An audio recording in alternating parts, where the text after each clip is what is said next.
Hello, I'm Jackie Lucky, your financial planning maestro. This series of podcasts is aimed at financial planning professionals and also those who are looking to enter the financial planning profession. We will be talking during the podcast about all things certified financial planner certification related, talking to other CFPs around the world, and also we will be dropping in on some new entrants who've just entered the financial planning profession, and we'll be checking up along the way on a regular basis with them to see how they're getting on. I hope you enjoy today's podcast. Hello and welcome. I'm Jackie Lucky, your financial planning maestro. And in today's podcast, we are talking to somebody very special who has become a certified financial planner by passing the CISI Level 7 financial plan case study assessment. And that is Steve Williams, who is an outsourced paraplanner at Para-dox Paraplanning. Hello, Steve. Hi, Jackie. Thanks for having me on. You're very, very welcome. We have got lots of things to talk about today. So tell us all about how you got into the financial planning profession. Yeah, I mean, it seems a long time ago now, but I kind of, a lot of people, I think, probably fell into financial planning a little bit about in my early 20s. I was kind of going from job to job, thinking about kind of what I wanted to do. And I ended up getting a job in the call centre at Friends Provident at the time. So from there, I kind of got a taste of financial services in terms of dealing with IFAs on a daily basis when they were phoning up asking questions about policies, and it all kind of evolved from there. So I've held a number of different roles within kind of financial services businesses and then financial planning companies as well. So I then went from there to a building society where I worked as kind of a cashier, and then from there I moved into kind of independent financial planning businesses and worked up from administrator to paraplanner to I've given advice for a number of years in the past. And then 3 or 4 years ago, moved to kind of outsourced paraplanning, which I really enjoy, and the technical side of financial planning. So I've been in the profession for kind of over 15 years, held a number of different roles, but didn't grow up like a lot of people thinking, I want to be a financial planner. It kind of happened out of just trying different things, really. Absolutely. Same for me too. So let's talk about how did you find out about the CFP and why did you decide to take it when you did? Yeah, so I found out about it when I was working in a previous financial planning business. A lot of the advisors and directors there had gone through the CFP in the early stages before the CISI when it was the IFP, and kind of liked the look of the case study. I liked the fact it tested different things to maybe the CII's chartered exams or the PFS's chartered exams. But I actually did the CFP about 6 or 7 years ago and didn't pass it at that point. And I probably wasn't at the right stage of my career in terms of kind of knowledge and the ability to tackle something like the CFP. So it's always something that I've wanted to revisit, just because it's the most difficult thing I've done kind of academically. So I wanted to try and kind of tick it off the list. And so I decided to revisit it more recently when maybe I was a little bit more experienced. I'd had experiences of different businesses and how financial planning businesses operated. And that kind of stood me in good stead to give it another go. So it's something that I've known about for a number of years, but only had the kind of guts to tackle again relatively recently, really. Well done for, having a tough time to start with, not passing and still not forgetting about it and coming back. There are lots of people out there who have had a tough time, not passed, and then kind of given up completely. So well done for persevering. Thank you. So tell us a bit about what your overall general approach was when you got your case study. Yeah, so originally I spent quite a bit of time just getting to know the case study. So there's quite a lot of information, which if you've not done it before, it's different to maybe the CII exams where you're given chunks of, you do a tax exam, you do an investment exam, and then the one at the end kind of brings it all together to a point, but it's nothing like getting the CFP case study with the level of detail that you get. So I spent quite a lot of time just understanding what's the situation that I need to prepare a financial plan for, what are the goals and objectives that I need to address, and the importance of those objectives. So I spent quite a lot of time before I even kind of opened Excel or even thought about writing the report, just getting an understanding of the case study. And then from there, I tried to kind of build out the financial plan in Excel first of all. And once that had been sorted, and then I knew what I needed to write down, that was when I kind of put pen to paper or started typing on the laptop. And that was kind of down to some advice that I had, in the sense of you can be quite eager to think, right, I just want to start doing the case study. I'm excited to get started.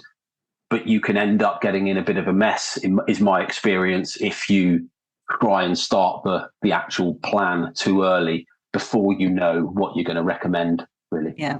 And did you, are you the kind of person that would have to have, could you do an hour every day on the plan, or was it, did you prefer to have blocks of time planned out to devote to it?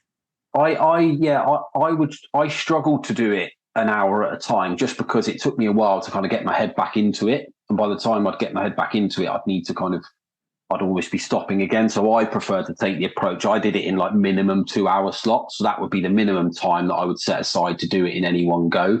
And then quite a lot of my weekends, I would just spend like all day doing it. I was more tired at the end of the weekend days for a period of time than I was just normal job in the week, really, because you are just constantly thinking. But I tended to approach it, a minimum time slot of 2 hours. But ideally, I'd like to I'd have regular breaks, but I'd like to do it in 4-hour slots, was like my ideal time of being able to dedicate to it, really. Yeah. And were there any particular aspects, either of the financial plan build or writing up, that, that you found a bit more tricky than others? Yeah, I mean, I didn't find any of it particularly easy, to be honest. But the biggest part I found, the most tricky, was I would consider myself kind of completely self-taught, but to be okay in terms of how I operate within Excel. I use it quite a lot in day-to-day work. But having that, knowing how to do formulas and how to approach things is one thing, but actually having a structure for how you would lay it all out within Excel, I found it very easy to get lost in a number of spreadsheets that weren't really adding anything. So really spending some time at the start, again, a bit similar to when you write down the plan on paper. Don't just start creating an Excel spreadsheet straight away. I would probably spend some time, something that I would do if I was doing it again, would be spend some time at the start thinking, how are we going to structure the Excel documents if you decide to use Excel? That's a really, really kind of good tip, I think. But that was the bit that I found the most challenging. Yes. And I think when you get towards the end and you've got like what feels like a million spreadsheets, actually choosing what to put into your 60-page limit that the CISI has set can be a whole nother task at another level itself, can't it? Absolutely, yeah. I mean, I had, I think about 16 pages of mine were Excel spreadsheets at the end. And you kind of have to choose carefully, because obviously there's restrictions in terms of you can't just make the font really small, so you can kind of get it all in. It's kind of making sure you stick to the guidelines that are given to you, but then also put in what the assessor is going to want to see. So everything would need to be evidenced in terms of, if you're making a recommendation, that needs to be supported by some form of projection or analysis that shows it's suitable and affordable. So selecting what you put in is really important, and that can be tricky. So leaving a bit of time at the end to go back over everything is really, really important. You'd ideally want to be finishing the case study at least a couple of weeks before the hand-in date, so you can go away from it and then go back, and you've still got time to correct things. Yes. And did you find that with your spreadsheets that, you kind of built one set and then found a mistake and then went back and redid that and then went on again a bit further, and it's kind of like 2 steps forward, 1 step back at these, various points in time?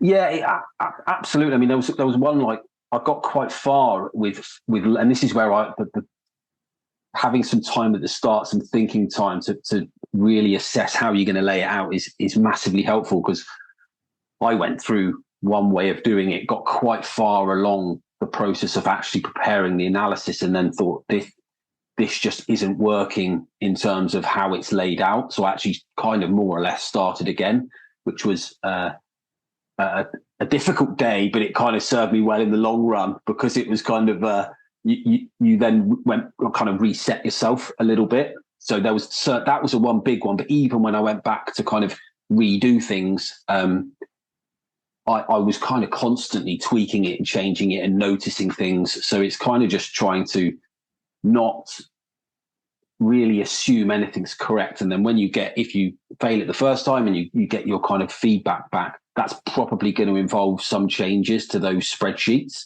So that then involves more time in terms of making sure that if you get the process right at the start, when you make those changes, it kind of filters through as much as you can.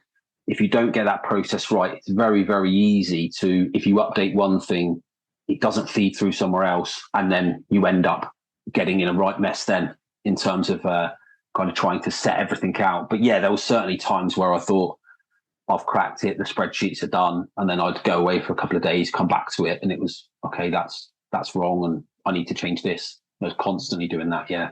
Yeah. You kind of have to kind of give yourself a good talking to from time to time, don't you? Because otherwise you go down so many rabbit holes fiddling, and and then come back and go, oh, hang on a minute, that was all a waste of time. I need to go back and give myself a good talking to and stick to the matter in hand. And did you find, how many hours did you feel that you spent before you're submitting your financial plan on working on all of this? Because I guess there must have been some, critical thinking time, some pondering time, some kind of, talking to the cat time, and all of that kind of stuff as well. Yeah, absolutely. I mean, I kept a spreadsheet tracking my time, which is probably a bit sad, to be honest. But so it was on just writing and just kind of analysis and thinking. Time I was actually spent kind of focused work on it. It was about 100 hours, but I probably spent quite a lot more than that in terms of, like you say, just kind of thinking about it when I'm not actually working on it, and thinking, oh, I wonder if I need to change that. Did I change this? So it was probably a bit more than that. But the time I recorded where I was kind of focused and working on it was about 100 hours, which was, yeah. Well, to give some context, when I did it the first time, this is how you can, if you go into it with your eyes open and don't underestimate it. So the first time I did it, I kind of booked a week off work and thought, right, I'll do it in that week. And obviously a full-time working week, like 40 hours, that was nowhere near long enough for me to do it. So if you go down that route of thinking I want to do it in one go, don't underestimate how long that's going to take you, because you can get to the end of it and think, well, I've spent a long time on this, but it's going to take you a long time to do, I would say, irrespective of how experienced or qualified you are. I think it's kind of, you've got to dedicate a good chunk of time to it to be able to pass it. Yes. And I mean, I think if you think about it logically, it's the level 7, so it's master's degree level. It's not meant to be knocked out in a week, essentially. The CISI says anywhere between 150 and 200 hours in total in order to, think through, analyse, process and produce a plan to meet the assessment criteria. So I guess when you add on all of your thinking time and you're pondering, you're probably close to 150 in your case anyway, won't you? Yeah, absolutely. Yeah. And then I was probably, close to that. I spent a lot. It was at the forefront of my mind for a long time. So even when there was plenty of times I was sat on the sofa in the evening watching some telly, and I would think, I wonder if I've used the right growth rate for that asset class and all those sorts of things. So all that time is kind of additional time. And I think that's why it was I had a great sense of achievement when I finally passed it, because I underestimated it and failed it a number of years ago, but also because it is very difficult, and it should stay kind of very difficult in my opinion. You should have to put in the time to be able to do it, because it is like no other. I mean, I've done a lot of exams through the CSI. I'm chartered and a fellow, and it's like no other exam that I've done, in the sense of it tests just everything in one go and how you intertwine all of those different areas of financial planning. Whereas all of the other exams I've done have been, well, let's focus on this area and your technical knowledge is good.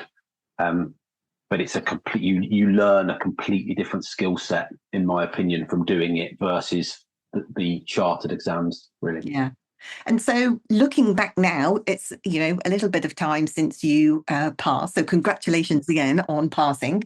But looking back now on everything that you went through, twice over, essentially, tell me about the things that have changed in your life now from an advice perspective and the way that you work. Have you changed anything or challenged anybody differently because of what you learned about yourself, as well as about the financial planning process as you've gone through to become a CFP professional? Yeah, I mean, I would say it does change your outlook in terms of what you maybe think financial planning is. And it's the point, the thing I learned the most about it is really the process of the financial planning and not kind of matching a need to a product early on in that process. It's kind of like the ability to research and critically analyze your own recommendations and thinking, okay, this is what I think is the right thing to do, but let's take a step back and think, are there other options? Are there more effective ways of doing it? Critically analyzing your own work. And then I've taken that into like day-to-day kind of financial planning. One of the things I like to do as an outsourced paraplanner is just work with the planners and the advisors in terms of helping them achieve the best outcomes for their clients, really. So going through the CFP has changed my mindset in the sense of thinking, right, I've got a blank sheet of paper, I've got to write down a complete financial plan. How do the different areas interlink? And going through the process enables you then in your day-to-day job to think, okay, well, the advice that's being provided is in this one area, but it will impact this other area. So how can I kind of help the advisor consider that as well? But I think it does change your view on what you think financial planning is. I really enjoyed looking back on it, the fact that you have to come up with everything in one go. I'm not sure that's that reflective of how you would actually deal with clients on a day-to-day basis. But I think it really helps you in terms of saying, okay, well, we're focusing on this area now, but we've gone through that holistic picture at the start to be able to kind of know what we're driving towards. Really. Yes. And I think that's the difficulty with the financial planning, and the difference with the assessment really is that, a lot, as you mentioned there, a lot of planning firms will talk to a client about one or maybe two of their objectives in a meeting, and then they might say, okay, well, we're going to prioritize this one and then we'll worry about the other bits next year. But actually you're having automatic and intended consequences by giving advice in one area and not discussing or giving advice in that other area. And I think for me, when I have my discussions with the regulator, they're only interested in that one bit of that one product that attaches to one bit of advice. And so it's often missed, isn't it, in the round of financial planning, in holistic financial planning, if you just hone in on that one area.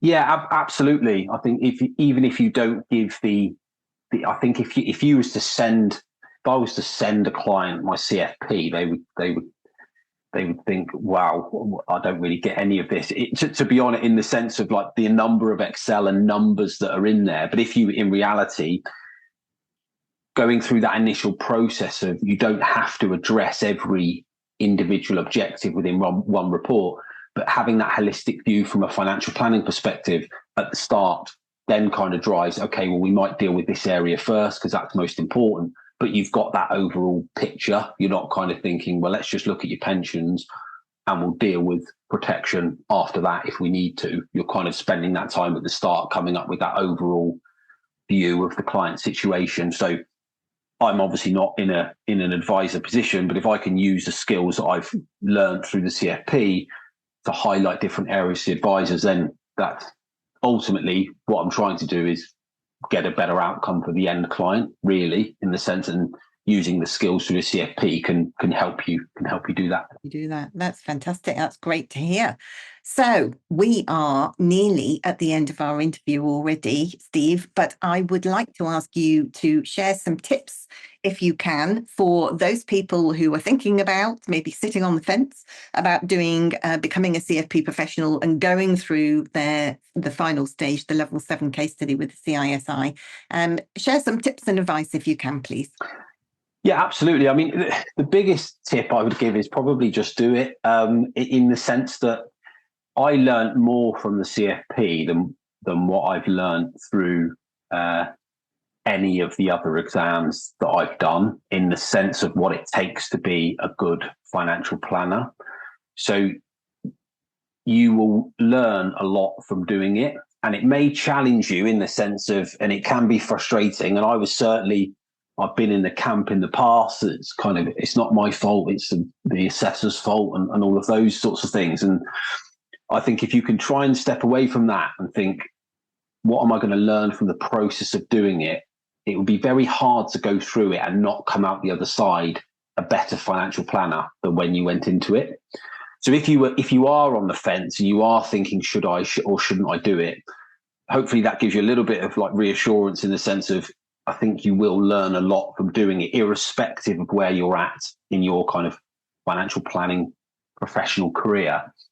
When you actually, if you decide to do it, make sure you set aside enough time that you need to. So I've been in both camps, in the sense of I haven't set enough time to it, and then the second time I approached it in a different way, and that then kind of gave me a lot more time to actually give it the attention that it needed. So don't underestimate it. Don't think it's going to be like an AF exam or it's going to be like AF5.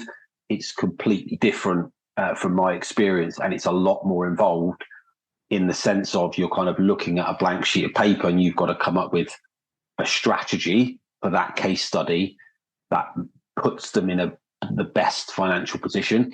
And there's going to be a number of different ways you can achieve that outcome. So give it the time it needs. And then don't kind of get too caught up in not trying to go down rabbit holes. I think it's probably, you will at some point, you will have to reverse back at some point, and you'll go doing different things and that won't work.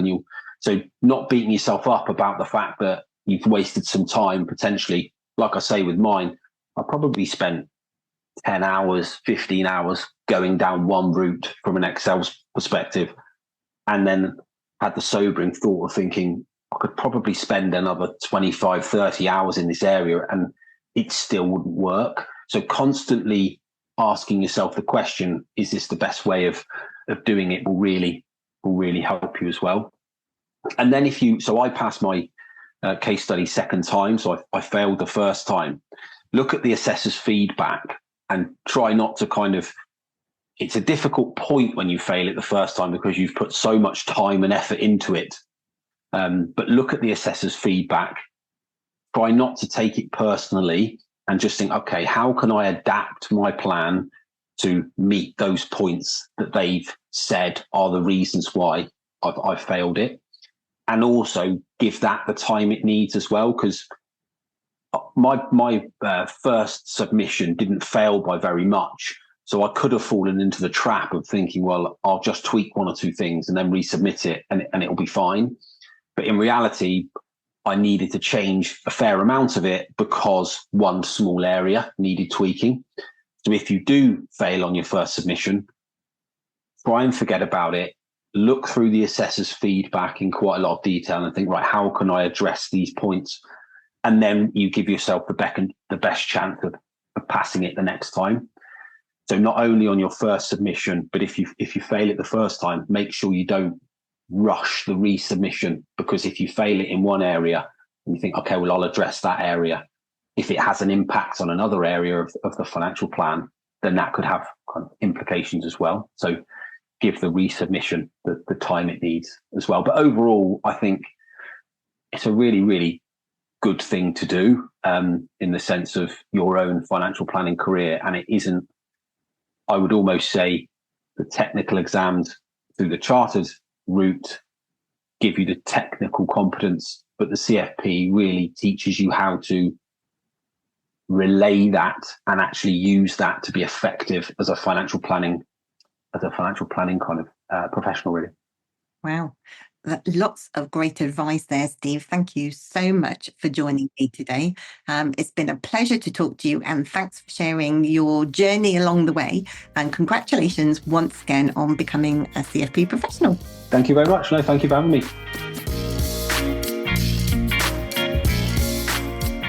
It's really interesting, isn't it, to listen to different people who have different experiences of gaining their certified financial planner certification, or maybe developing the financial planning profession at large. If you know anybody who you think might be interested in listening to any of these podcasts, then please do pass on our details. That's it for me. I hope you've enjoyed today's episode. See you again soon. Bye for now.